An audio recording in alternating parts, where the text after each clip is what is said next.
ஒரு கிராமத்தில் ரொம்ப ஃபேமஸான மரப்பொருள் செய்கிற ஒரு மாஸ்டர் இருந்தார். அவர்கிட்ட ஒரு சிஷ்யன் இருந்தான். அவன் அவர் கூடவே இருந்து அவர் செய்கிற எல்லா வேலையும் கூடவே இருந்து பொறுமையாக பார்த்து கற்றுக்கிட்டு இருந்தான். ஒரு நாள் அந்த மாஸ்டருக்கு வந்த வேலையை சிஷ்யன் கிட்ட கொடுத்து, நீ இது எனக்கு செஞ்சு கொடு அப்படின்னு சொல்லிட்டு கொடுத்துருந்தாரு. அவனும் அதிக ஆர்வத்தோட வேகமாக செஞ்சு அதை சொதப்பி வச்சுட்டான். அவ்வளோதான், மாஸ்டர் இப்போ அவனை குறுன்னு பார்க்குறாரு.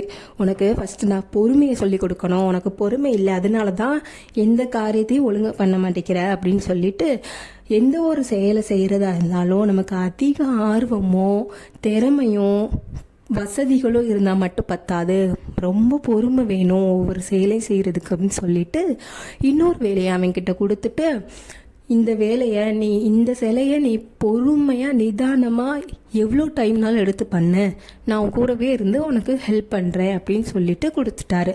அதே மாதிரி அவன் கூட இருந்து அவனுக்கு ஹெல்ப் பண்ணுறாரு.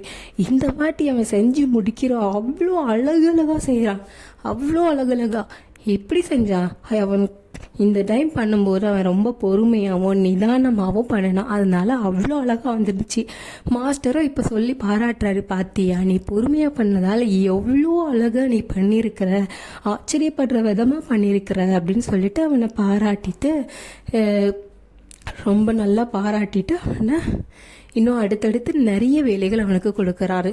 இதே மாதிரி தான் நம்ம எந்த ஒரு செயலை செய்கிறதா இருந்தாலும் ரொம்ப பொறுமையாக செய்வோம். கண்டிப்பாக லேட்டானாலும் கண்டிப்பாக நமக்கு அதில் வெற்றிகள் கண்டிப்பாக கிடைக்கும்.